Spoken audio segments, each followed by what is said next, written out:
Sa pangalawang pagkakataon, isinapubliko nina Jericho Rosales at Janine Gutierrez ang kanilang relasyon. Matatanda ang una nila itong isinapubliko nung kasalukuyang nakaburol ang Mamita Pilita ni Janine, at sa pangalawang pagkakataon muli nilang isinapubliko noong ginanap ang 53rd Awards Entertainment. Wala na silang pag-aalinlangan sa pagpapakita ng kanilang pagmamahalan sa publiko.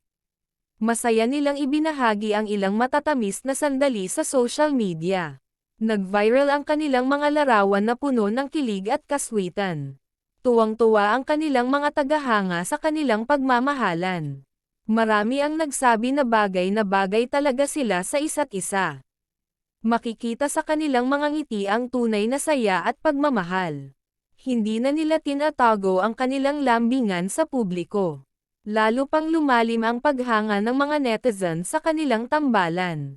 Tunay ngang wagas at inspirasyon ang kanilang pagmamahalan para sa marami.